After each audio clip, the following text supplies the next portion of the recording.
આપણા ગુજરાતને દરિયાદેવના સૌથી વધુ આશીર્વાદ મળ્યા છે. 1600 કિલોમીટર લાંબો આપણો આ દરિયા કિનારો છે, પણ આપણા આ દરિયા કિનારાને કોઈને કોઈ નજર લાગેલી છે. જી હા, દરિયાના કારણે જ જમીનનું ધોવાણ સતત વધી રહ્યું છે અને કેન્દ્રીય જળશક્તિ મંત્રાલયનો એક જે રિપોર્ટ આવ્યો છે તે ઘણો ચિંતાજનક છે. ગુજરાતના દરિયાકાંઠાની જે લંબાઈ છે તે પૈકી 765 કિલોમીટરની જમીન આવે છે એવી કે જેનું ધોવાણ થયું છે. સૌરાષ્ટ્રના દરિયાકાંઠાના 534 ગામોમાં 7,120,000 હેક્ટર જમીન ખારાશના કારણે પ્રભાવિત થઈ છે. જમીનમાં ખારાશનું પ્રમાણ ઘટાડવા કેન્દ્ર સરકારે મે મહિનામાં એક માર્ગદર્શિકા બહાર પાડી હતી. તે દિશામાં રાજ્ય સરકારે ખારાશ નિવારણને લઈ કામગીરી કરી અને 87,860 હેક્ટર જમીનમાં ખારાશનું પ્રમાણ ઓછું કર્યું છે એવો રિપોર્ટ પણ છે. બીજી તરફ નેશનલ એસાઇનમેન્ટ ઓફ શોરલાઇન ચેન્જનો જે રિપોર્ટ છે તે પ્રમાણે ગુજરાતમાં ગીર સોમનાથ, દ્વારકા, અમરેલી, પોરબંદર અને જામનગરના દરિયાકાંઠે જમીનનું ધોવાણ વધુ પ્રમાણમાં થઈ રહ્યું છે. ભાવનગર વિસ્તારમાં જસપરા, મીઠી વીરડી, થાલસર અને ગોંધામાં જમીનનું ધોવાણ સવિશેષ થયું છે, જ્યારે ગીર સોમનાથમાં આદરી અને નવાપરમાં જમીન ધોવાઈ રહી છે. જૂનાગઢ વિસ્તારમાં દરિયાકાંઠામાં 66% જમીન ધોવાઈ છે તેવું તારણ છે. ટૂંકમાં કુદરતી કારણોની સાથે સાથે ઔદ્યોગિકરણ અને ગેરકાયદેસર માઇનિંગ, વૃક્ષોનું નિકંદન સહિતની માનવ સર્જિત પ્રવૃત્તિઓના કારણે દરિયાકાંઠાના વિસ્તારોની ચિંતા વધી છે. સરકાર જો આ દિશામાં ગંભીરતા નહીં દર્શાવે તો ગુજરાતના દરિયાકાંઠાને આ દરિયો ડૂબાડશે, આ દરિયો ગળી જશે. એક પછી એક શહેર અને વિસ્તારોની વાત કરીશું. સુરતની વાત કરી લઈએ. હજીરાનો મોટો અહીંયા બેલ્ટ છે. ઓલપાડથી સુરતનો વિસ્તાર શરૂ થાય છે. કાંઠા વિસ્તારના તમામ ગામો ચિંતિત છે. ઓલપાડ તાલુકાના દરિયાકાંઠે આવેલા ડભારી, દાંડી, લવાચા સહિતના ગામોના લોકો કહી રહ્યા છે કે આજથી 5-7 વર્ષ પહેલાં દરિયો 2 કિલોમીટર દૂર દેખાતો હતો, તે નજીક આવી રહ્યો છે. ડભારી ગામમાં દરિયાકાંઠે એક ભગવાનનું મંદિર છે. એક સમયે આ મંદિરની પાછળ 3 થી 4 કિલોમીટર ચાલીએ ને તો દરિયો આવતો હતો, પરંતુ હવે દરિયો મંદિરની દિવાલે લગોલગ પહોંચી ચૂક્યો છે. મંદિરની પાછળ બાવળ અને મેંગ્રોવ્સના અસંખ્ય વૃક્ષો હતા જે જમીનનું ધોવાણ અટકાવતા હતા, પણ દરિયાની ભરતીની સાથે આ વૃક્ષો દરિયામાં સમાઈ ગયા. મંદિરનું રક્ષણ કરવા ગ્રામજનોએ પાળા બનાવ્યા હતા, પણ દરિયાના જોર સામે ટકી શક્યા નહીં. ગ્રામજનોનું કહેવું છે કે આખા ગામના ફરતે મજબૂત પાળા બનાવવામાં આવે જેથી ગામને બચાવી શકાય, નહીં તો દરિયાકાંઠાના ગામને દરિયો ગળી જશે અને દ્વારકાની જેમ, બેટ દ્વારકાની જેમ એ પણ એક ઇતિહાસ બની જશે. ભાવનગર જિલ્લાની વાત કરી લઉં. 152 કિલોમીટરનો અહીંયા દરિયાપટ છે. અહીંયા હાથબ, કોળીચાક, મીઠી વીરડી, લશ્કર સહિતના 34 ગામો છે જે દરિયાકાંઠે આવેલા છે. મોટાભાગના ગામડામાં દરિયાના કારણે જમીનનું ધોવાણ થયું છે. ખાસ કરીને કોળીચાક કે જ્યાં દેશભરમાંથી શ્રદ્ધાળુઓ આવે છે નીલકંઠ મહાદેવના દર્શન કરવા. આ ગામ છેલ્લા 2 દશકમાં દરિયાના ધોવાણનું શિકાર બની રહ્યું છે. ભરતીના સમયે દરિયાનું પાણી ખૂબ આગળ આવી જતું હોય છે, જેના કારણે બીચ પરના તમામ ધંધા રોજગાર બંધ થઈ ચૂક્યા છે. ભાવનગરના હાથબ ગામની વાત કરીએ તો ગામ ઇકો ટુરિઝમ તરીકે જાહેર થયેલું. ગામની આજીવિકા પણ એને લગતી જ હતી, પરંતુ જે પ્રકારે ધોવાણ થયું, બીચનો વ્યાપ ઘટ્યો છે, પ્રવાસીઓની સંખ્યા ઘટી છે. ખેડૂતોના ખેતર સુધી દરિયાના પાણી પહોંચી જાય છે અને સ્વાભાવિક રીતે જ જમીનની ખારાશમાં વધારો કરે છે. દક્ષિણ ગુજરાતમાં લઈ જાઉં, નવસારીના દરિયાકાંઠે જે પણ ગામ છે એનું અસ્તિત્વ જોખમમાં છે અને સવિશેષ ઉભરાટ દીપલા ગામ. અહીંયા પ્રોટેક્શન વોલ બની નથી, જ્યારે માછીવાડમાં જે પ્રોટેક્શન વોલ બની રહી છે તેનું કામ પણ ઘણી ધીમી ગતિએ છે, જેના કારણે ભરતીના સમયે પાણી, દરિયાના પાણી માછીવાડની અંદર લોકોના ઘરમાં ઘૂસી જાય છે મોટાભાગના મકાનોમાં 2-3 ફૂટ સુધી દરિયાના પાણી ઘૂસે છે. ગ્રામજનોએ રાત દિવસ સતત 2 થી 3 દિવસ દરિયાના પાણી વચ્ચે વિતાવવા પડે છે. વલસાડ તાલુકાનું દાંતી ગામ વર્ષોથી દરિયાની તાકાત સામે લડતું આ ગામ આજે અસ્તિત્વ ગુમાવવાની કગાર પર છે. ગામમાં પ્રોટેક્શન વોલ તો બનાવાઈ, પરંતુ અધૂરું કામ ગામની માટે ચિંતાનું કારણ છે. ચોમાસાના સમયની અંદર દરિયો સીધો ગામમાં ઘૂસે છે. સ્થાનિક ધારાસભ્ય, મંત્રી, સાંસદ તમામની રજૂઆત પછી 35 કરોડના ખર્ચે 1500 મીટર લાંબી નવી પ્રોટેક્શન વોલ બનાવવાનું કામ શરૂ થયું, પણ હમણાં જે સમાચાર મળ્યા છે એ પ્રકારે 300 મીટરનું કામ પૂરું થયું છે. આ જ કારણ છે દરિયાનો ખતરો અહીંયા પણ યથાવત છે. વલસાડના મોટા સુવાડાની સ્થિતિ પણ ગંભીર છે. અહીં દરિયા કિનારે કોઈ પણ પ્રકારની પ્રોટેક્શન વોલ નથી. પવન, વાવાઝોડું આવે ત્યારે ભારે નુકસાન થાય છે. અને તમને ઐતિહાસિક ઉદવાડા, એ ઉદવાડા જ્યાં પારસીઓની પવિત્ર અગિયારી આવેલી છે, ઉદવાડાની અંદર દરિયો એટલો વધતો આગળ નજીક આવી રહ્યો છે. ચિંતા એ વાતની છે કે આ ગામને ભરખી ન જાય દરિયો. દરિયાકાંઠે આવેલી અનેક હોટલો ખંડેર થઈ ચૂકી છે, કારણ કે જ્યારે ભરતી આવે છે ને, અને દરિયો જેટલો નજીક આવે છે ને ભરતી આવે છે ને, તો 2-2 માળની હોટલોને પાણી કૂદી જાય છે અને ઉદવાડા ગામની અંદર પ્રવેશી જાય છે, ઉદવાડા નગરમાં પ્રવેશે છે. અનેક હોટલો ખંડેર થઈ ચૂકી છે. ઉદવાડાની હાલત સવિશેષ ખરાબ છે. અને હું ફરીથી કહું છું, દરિયા દેવ છે. દરિયાએ આપણને ઘણું બધું આપ્યું છે, પણ ગ્લોબલ વોર્મિંગ અને અલગ અલગ જે પર્યાવરણની સમસ્યાઓ થઈ છે તેને લઈ દરિયો જેટલો નજીક આવે છે, અને જો આપણે સતર્ક નહીં થઈએ તો આપણા કાંઠા વિસ્તારના ગામ, ત્યાંનું જીવન જોખમમાં મુકાશે, તે નક્કી છે. એટલે ચર્ચા કરવા માટે અશ્વિનભાઈ બેંકર, બીજેપીના પ્રવક્તા નેતા, પાર્થિવરાજસિંહ કઠવડિયા, કોંગ્રેસના નેતા પ્રવક્તા, મહેશભાઈ પંડ્યા પર્યાવરણવિદ છે. પાર્થિવરાજસિંહ, આપના ધ્યાનમાં શું આવ્યું, કારણ છે શું?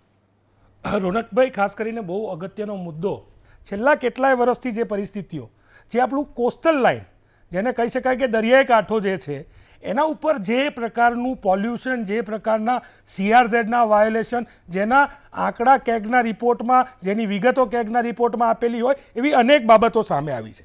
ગુજરાતમાં મેનગ્રોવ્સ એટલે કે ચેરની 15 ટાઈપની બાયોડાયવર્સિટી છે. આ એક ફૂડ ચેનનું કામ કરે છે. ફૂડ ચેનમાં કે ત્યાં બાયોડાયવર્સિટી ડેવલપ થાય, પણ જ્યારે આપણે બુલેટ ટ્રેન પ્રોજેક્ટની વાત આવે તો 21,000થી પણ વધારે મેનગ્રોવ્સને કાપી નાખવાનો આદેશ આપવામાં આવે. આ પ્રકારની પરિસ્થિતિઓ ઊભી ત્યારે થાય કે સરકાર પોતાના જે કાયદાઓ છે એનું સરકાર પોતે ઉલ્લંઘન કરે, પર્યાવરણને બચાવવાની જગ્યાએ પર્યાવરણને કઈ રીતે બરબાદ થાય તે દિશામાં કામ કરે એવા અનેક કિસ્સાઓ છે.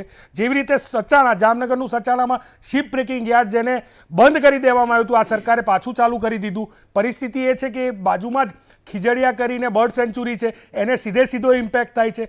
જે પ્રકારના આપણો દરિયા કિનારો છે, ક્યાંક લાઇમસ્ટોન છે, ક્યાંક લિગ્નાઇટ છે, ત્યાં ક્યાંક ને ક્યાંક લાલચના લીધે, લાલસાના લીધે મોટી કંપનીઓને જમીન ફાળવી દેવામાં આવે, જેથી કરીને પરિસ્થિતિ એ થઈ કે મહુવાના ખેડૂતોએ નિરમાની સામે કે અલ્ટ્રાટેકની સામે આંદોલન કરવું પડે. આ પરિસ્થિતિ એટલા માટે થઈ કે ભાઈ તેમના ત્યાંના લાઇમસ્ટોન, ક્યાંક ને ક્યાંક લાઇમસ્ટોન સિમેન્ટની ઇન્ડસ્ટ્રીઓ માટે ખેંચાઈ જાય તો જે ખારાશ છે એ ખેડૂતોના ખેતરોમાં પહોંચી જાય છે. ગુજરાતનો દરિયા કિનારો છે, ખૂબ સેન્સિટિવ દરિયા કિનારો છે. એ દરિયા કિનારા જોડેનો જે વ્યવહાર છે સરકારનો, અને જે ભારે ઇન્ડસ્ટ્રીયલાઇઝેશનના લીધે આજે જે મેનગ્રોવ્સ બચાવવાની જગ્યાએ મેનગ્રોવ્સ કાપવાની વાત થતી હોય, આ પ્રકારની પરિસ્થિતિ છે. જે પ્રકારના CRZ વાયોલેશન, જ્યારે કચ્છની વાત કરીએ માંડવીમાં, તો રિસોર્ટો બની ગયા. જે દરિયાના કિનારે જેટલા CRZના નિયમ પ્રમાણે રિસોર્ટ ના બનવા જોઈએ, ત્યાં સરકારે રિસોર્ટ બનાવવા દીધા, બનાવ્યા. એ જ રીતે દક્ષિણ ગુજરાતના જે દરિયાકાંઠો છે ત્યાં ઓલપાડ અને દાંડીમાં જેને કહી શકાય કે એક્વાકલ્ચર પોન્ડ, જેને કહી શકાય જ્યાં માછલીઓ ઉછેર થાય છે, એ પણ CRZનું ઉલ્લંઘન છે, એની પણ માહિતી છે. એ પણ ક્યાંક સરકારના પોતાના મળતિયાઓ બનાવી છે. આ પ્રકારની ઘટનાઓ જે સમગ્ર ગુજરાતમાં બની રહી છે. કલ્પસરનો જે આપણે પ્રોજેક્ટ, આપણે જેની કલ્પના કરીએ છીએ, શું એ કલ્પસરનો પ્રોજેક્ટ આવશે તો શું થશે? તો દક્ષિણ ગુજરાતના જેટલા મેંગ્રુવ્સ છે એ બધા મરી પરવાર છે. જે મેંગ્રુવ ઉછેર કરવાની પદ્ધતિ છે એ ગુજરાત ઇકોલોજીકલ કમિશન ખાડે ગયું છે કે બંધ થઈ ગયું છે એ ખબર નથી પડતી. અને વાવે તો એક જ પ્રકારના મેંગ્રુવ્સ વાવે છે. અહીંયા 15 પ્રકારના મેંગ્રુવ્સ થતા હોય ને ત્યાં એક પ્રકાર એવિસિનિયા મરીના નામનું એક જ પ્રકારનું જે માત્ર અરબ કન્ટ્રીમાં ઉગે છે એવું એક જ પ્રકારનું મોનોકલ્ચર ઊભું કરવામાં આવશે તો આપણી જે દરિયાઈ જીવસૃષ્ટિ છે, બાયોડાયવર્સિટી છે, એ કઈ રીતે એક્ઝિસ્ટ કરશે, કઈ રીતે જીવશે, એ સૌથી મોટો સવાલ ઊભો થાય છે. પાર્થિરાજસિંહ, આપ જોડાયેલા રહેજો. એ હકીકત છે મેંગ્રુવ્સ વાવવાના નામે કંપનીઓ તમાશો કરે છે, ચોપડે બતાવે છે.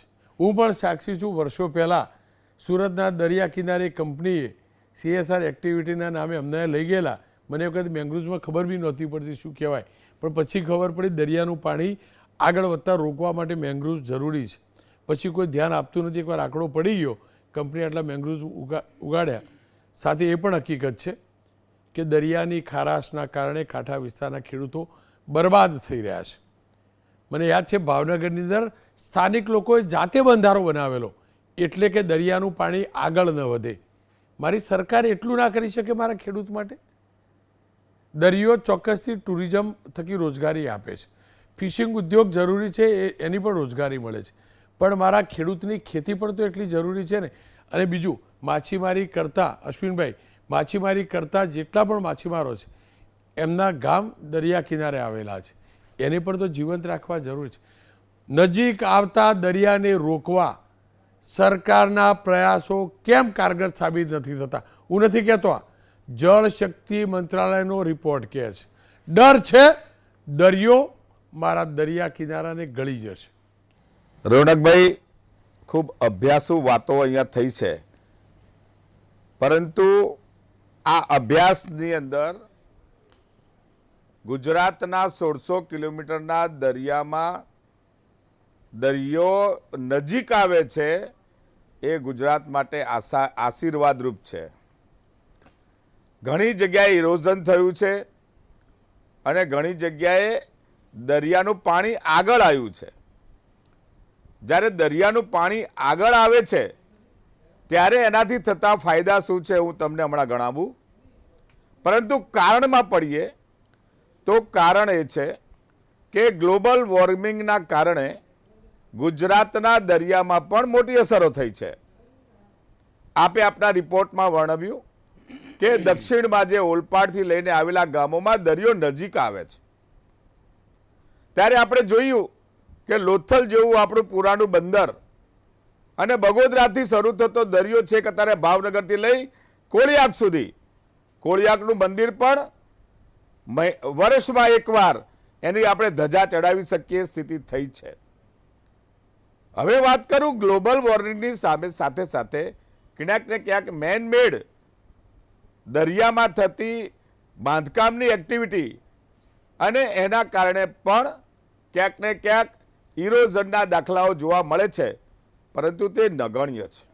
ગુજરાત સરકારે સૌપ્રથમ ગુજરાત કોસ્ટલ મેનેજમેન્ટ ઝોન ઓથોરિટીના માધ્યમથી સમગ્ર ગુજરાતના દરિયાકાંઠાને માપ્યો છે અને માપીને કેટલી ટાઈડ ક્યારે આવે છે, એની ડેન્સિટી શું છે, એનો ઝોન કયો છે, 500 મીટરનો ઝોન, 1000 મીટરનો ઝોન, એમ કરીને કોઈ પણ બાંધકામની પ્રવૃત્તિને મંજૂરી મળે છે. અને હાઈ ડેન્સિટી એટલે કે હાઈ ટાઈડવાળા ઝોનમાં તો સમગ્ર વર્ષ દરમિયાનના ડેટા લઈ અને એવા અગર જો કોઈ નુકસાનકારક પ્રોજેક્ટ હોય તો એને રોકી નાખવામાં આવે છે કોસ્ટલ ઝોન મેનેજમેન્ટ ઓથોરિટીના માધ્યમથી. તો પર્યાવરણ વિભાગ એનું કામ કરે છે. હવે વાત રહી આ દરિયો પાણી આગળ આવે છે તો એના માટે શું કરી શકાય? ભારત સરકાર શિપિંગ મંત્રાલયના માધ્યમથી, સાગરમાલાના માધ્યમથી ઘણા મોટા આયોજનો કરી ચૂકી છે. અને હમણાં જ વાત થઈ એમ ભારતના વડાપ્રધાન માન્ય નરેન્દ્રભાઈ મોદી સાહેબે ભાવનગરની અંદર જે પ્રોજેક્ટોને મંજૂરી આપી એમાં અલંગની જોડે બહુ મોટા શિપયાર્ડ બનાવી, કારણ કે નેચરલ દરિયાદેવનો લાભ લેવાનો છે. ગુજરાતની અંદર જ આટલી મોટી 8-8, 10-10 મીટરની ટાઈડ આવે છે અને એના કારણે મોટા વેસલ આપણે લાવી અને આવડો મોટો ઉદ્યોગ ધંધો કરી શકીએ. કદાચ કોંગ્રેસના મિત્રોને આ ના દેખાય. મેંગ્રુવ્સ કવર ગુજરાતમાં તમારી શાસનમાં હતા એના કરતા 50 ગણું વધારે વધી ગયું છે. આના આંકડા છે મારી પાસે, જિલ્લા વાઇઝ આંકડા છે. મેંગ્રુવ્સ કવર ગુજરાતમાં વધ્યું છે, ઇરોઝન રોકાયું છે. છેક ભાવનગરથી લઈને અલંગથી આગળ વધો તો દ્વારકા સુધી દરિયો આગળ આવે છે અને એના કારણે મેંગ્રુવ્સ પણ દબાય છે અને એના કારણે આપણે પ્રોટેક્શન વોલ કરવી પડે. અશ્વિનભાઈ જો સારું છે તો મેંગ્રુવ્સ 21,000 આપે કહ્યું કે 21,000 જાય છે અશ્વિનભાઈ, તો 21 લાખ મેંગ્રુવ્સ વાવ્યા છે. અશ્વિનભાઈ આપે કહ્યું કે દરિયો નજીક આવે એ સારું છે, તો મેંગ્રુવ્સની શું કામ જરૂર, આ કમ્પાઉન્ડ વોલની શું કરવા જરૂર? આપણે તો વધામણા કરવા જોઈએ. આવો ભાઈ દરિયા સાહેબ, આવી જ અમારા ગામો, આપણે અમદાવાદ સુધી લઈ આવીએ ખંભાતથી. જરૂર જરૂર કેવી રીતે મને કોઈ ફાયદાકારક કેવી રીતે? ફાયદાકારક કેવી રીતે? રોનકભાઈ એવું કર્યું છે. ફાયદાકારક કેવી રીતે? એનું પ્લાનિંગ બતાવો. સાંભળો, જમીનમાં ફાયદો એ છે. એક સેકન્ડ મોટા ભાઈ, જમીનમાં મેં પહેલો ફાયદો ગણાયો. જમીનમાં ખારાશ વધે ફાયદો થાય, ના, ગામ ડૂબે ફાયદો થાય, દરિયા હું કહું તમને, કાંઠાના ઉદવાડા ડૂબ્યું ફાયદો હું એ જ થાય, કહેવા માંગુ છું. ઉદવાડા ડૂબી ફાયદો થયો. ગામ ડૂબે એના માટે પ્રોટેક્શન વોલ છે. સાંભળો, ગામ ડૂબે એના માટે પ્રોટેક્શન વોલ છે. બધી તૂટેલી પરંતુ પડેલી. ફાયદાકારક એ છે, તમને બતાવું. એક એમણે હમણાં વિક્ટર પોર્ટની વાત કરી. સાંભળો, ગુજરાતના માઇનોર પોર્ટ એ ટાઈડ નહીં હોવાના કારણે આપણે વેસલની મુવમેન્ટ કરી શકતા નથી. નવલખીમાં પણ ટાઇડલ ચાલવું પડે, કંડલામાં પણ ટાઇડલ ચાલવું પડે. મોટા જહાજ આપણે લાવી શકીએ નહીં. કેમ? પાણી ઓછા છે. જો પાણી વધે તો મોટા જહાજ આવે, યાતાયાત વધે જી. અને તો દેશની અંદર નિવેશ, એક્સપોર્ટ ઇમ્પોર્ટ વધે. એ તો આ ઉદ્યોગ- ફાયદો એ તો મેં ઉદ્યોગ- કહ્યું એમ, ઉદ્યોગ અત્યારે વધારે ખેડૂતનું દરિયો શું? નજીક આવે છે નહીં, એ તો ઉદ્યોગનો તો ફાયદો દરિયા થયો. ઉપરના પ્રોજેક્ટ છે. એમને એ તો ઉદ્યોગનો ફાયદો, મારે ખેડૂતનું શું? પ્રોટેક્શન વોલ, હું તો પ્રોટેક્શન કહું. વોલ. નહીં, નહીં, મારે દરેક- ખેડૂતને શું ફાયદો હું મળતો? હું સમજાવું. ખેડૂતને હું શું આપણે ફાયદો? ભાવનગરના હું ખેડૂતો ફાયદો બંધારો કેમ બતાવું. કરવો પડ્યો? હું ફાયદો બતાવું. ભાવનગરના બંધારાની જે વાત છે એની વાત કરું. મહુવાની અંદર જે પ્રોજેક્ટને અટકાવવામાં આવ્યો, નિર્માના પ્રોજેક્ટને અટકાવવામાં આવ્યો, એ નિર્મા કંપની હવે સુપ્રીમ કોર્ટમાંથી મંજૂરી લઈને આવી છે. એ નિર્મા કંપની ત્યાં સ્થપાય તો હજારો લોકોને રોજગારી મળે, પ્રોટેક્શન વોલ કરે છે અને એને એન્વાયરમેન્ટમાં મંજૂરી આપવામાં આવે છે કે તમે દરિયાની ખારાશ આગળ વધવા માટે તમે પ્લાનિંગ કરો. તો પ્રોજેક્ટ આવશે તો પ્લાનિંગ થશે, જી. પ્રોજેક્ટ નહીં આવે તો દરિયો આગળ વધશે. એટલે કે ઉદ્યોગ ધંધાના કારણે જી, અશ્વિન. ગુજરાતના દરિયામાં ફાયદો છે. આ કોંગ્રેસને નહીં સમજાય. ખેર, આપ જોડાયેલા રહેજો. પાર્થિવરાજજી, જો સમય મળે તો આપનો વ્યૂ લઈ લઉં. મહેશભાઈ મારી સાથે. મહેશભાઈ, તમે તો પર્યાવરણનું ભણેલા છો, આપણે કશું ભણ્યા નહીં.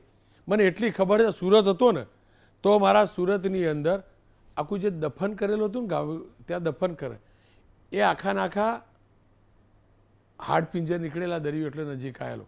ઉદવાડા ગયો ને પારસી 11 સમાચાર કરવા, તો મને ખબર પડી આખી આખી હોટલો જે હતી એ જૂની ખંડેર થઈ ગઈ.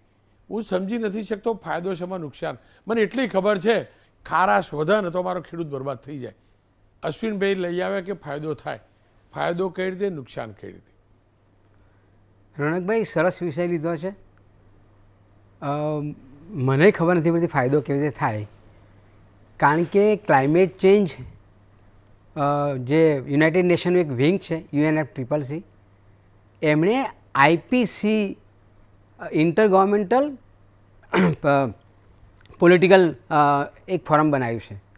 એમાં 130 જેટલા વૈજ્ઞાનિકો ભેગા થયા છે અને એ લોકો એવી ચિંતા વ્યક્ત કરે છે કે દરિયો આગળ વધશે તો બહુ નુકસાન થશે.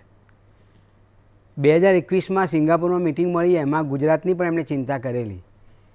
હવે એ તો અશ્વિનભાઈને જ ખબર કે ભાઈ IPCC ના પાડે છે કે દરિયો આગળ આવે તો નુકસાન થાય, પણ ફાયદો થાય. અશ્વિનભાઈ સારી રીતે વાત કરે છે, એટલે કદાચ IPCCને આ કહેવું જોઈએ કે ભાઈ આ ગણતરી પણ તમે ધ્યાનમાં લો, તમે એક પક્ષે ના કરો. એટલે હવે ફાયદો થાય એવું હું માનતો નથી, પણ અશ્વિનભાઈ કહે છે એટલે માની લીધું. કદાચ એમને જો રિસર્ચ હશે, IPCC કરતાં પણ મોટું રિસર્ચ હશે કે જે વાત કરે છે.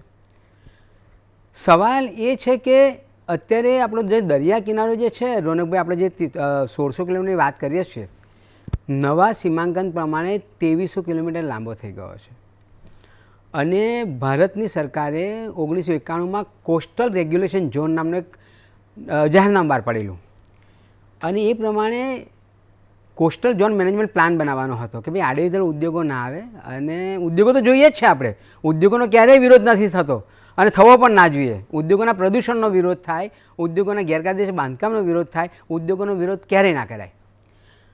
એના માટે થઈને CRZ નોટવીન આવ્યું, પછી એનું એમેન્ડમેન્ટ આવ્યું 2011માં.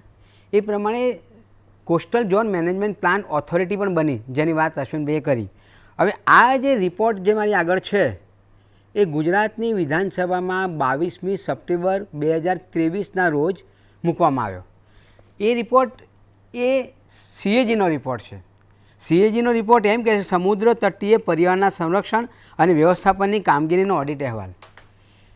એમણે દરિયો આગળ આવે છે એનું દુઃખ વ્યક્ત કર્યું છે. એમણે એમ કહ્યું છે કે મેંગ્રોવના આંકડા ખોટા આપવામાં આવ્યા. હું નથી કહેતો, આ રિપોર્ટ કહી રહ્યો છે. ગુજરાતના મેંગ્રોવના આંકડા ખોટા ગેરમાર્ગે દોર્યા છે એવા રિપોર્ટ કહી રહ્યો છે.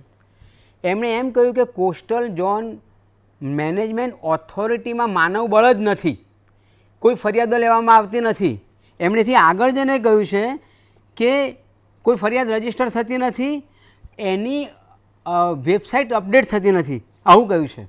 એમણે એમ કહ્યું છે કે દરિયાના રક્ષણ માટે આ કાયદાની જોગવાઈ પ્રમાણે ડિસ્ટ્રિક્ટ લેવલ કમિટી બનાવવામાં આવે. જે કમિટી 2013માં બનાવવાની હતી એની જગ્યાએ 22માં બની છે અને દરેક જિલ્લામાં માંડ એક મિટિંગ ઔપચારિક થઈ છે, એટલે એવું કંઈ કામ થતું નથી. અગત્યની વાત એમણે બીજી એ પણ કરી કે ભાઈ આ ઊંટ જે છે, ખારાઈ નામનો ઊંટ, એ વિશિષ્ટ પ્રાણી છે. ખાસ કરીને ત્યાં કચ્છમાં થાય ને હમણાં આપણને ત્યાં પોરબંદરના દરિયાથી મળ્યા 42 જેટલા ઊંટ. હવે એ લુપ્ત થવાનું કારણ એવું છે કે ત્યાં મેંગ્રોવ્સ ખલાસ થઈ ગયા છે અને બહુ જ અગત્યની ઇકોલોજી છે એવું આ CAGને રિપોર્ટ કહે છે. છેલ્લે બીજી એ વાત એ કરવી કે આ ખારાશ વધવાનું કારણ એ પણ છે કે આપણી નદીઓ રોનકભાઈ બોડી થઈ ગઈ છે. એને આપણે કોતરી ખાધી ઇલિગલ માઇનિંગ કરીને. એટલે જ્યારે ભરતી આવે છે દરિયાની તો એ ભરતી સીધી નદીઓમાં જાય છે અને એના માટે ખારા પાણી થઈ ગયા. તમે જુઓ સરદાર સરોવરમાં પણ જે 72 કિલોમીટર સુધી ભરૂચથી અંદર બંને કિનારે ખારા પાણી થઈ ગયા છે. ગુજરાતમાં પણ આ બહુ મોટી પરિસ્થિતિ એનાથી ઊભી થઈ છે. માઇનિંગના લીધે પણ પ્રોબ્લેમ થયા છે. એટલે ખારાશ દરિયાથી આગળ આવે એ કોઈ રીતે ફાયદાકારક ના હોય એવું હું સમજ્યો છું. બંદરો તો છે જ, હતા જ. દરિયો અંદર આવે તો જ બંદરનો વિકાસ થાય એવું નથી. આપણા ત્યાં જે વિકાસ થયો ગુજરાતનો એ બંદરોથી થયો છે. એટલા માટે નહીં કે તો પછી દરિયાના અંદર લઈ આવો તો વધારે વિકાસ થશે. આ પરિકલ્પના ખોટી છે, આ ગેરસમજ છે અને અત્યારે દરિયો આગળ આવી રહ્યો છે, ધોવાણ થઈ રહ્યું છે, ગામે ગામના ડૂબી રહ્યા છે. ખંભાતનો દરિયો લગભગ 5 કિલોમીટર આગળ આવી રહ્યો છે એવા પણ સમાચાર છે. અને એવું જે પ્રિડિક્શન હતું IPCCના રિપોર્ટનું યુનાઇટેડ નેશનના કે 2050 સુધીમાં કેટલાક મોટા શહેરો ડૂબી જશે, એમણે પ્રોજેક્શન ઘટાડ્યું છે અને એમ કહીશું 2040 સુધીમાં આ મુંબઈ કે કલકત્તા જેવા શહેરો જો આ બધું નહીં રોકવામાં આવે તો ડૂબી જશે. અને રોનકભાઈ દરિયો જે છે ને એ એપિસેન્ટર છે આબોહવાનું. કુદરતી રીતે જ્યારે વાવાઝોડા આવે છે તો એ મેંગ્રોવ્સના લીધે એ વાવાઝોડાની ક્ષમતા ઘટી જાય છે.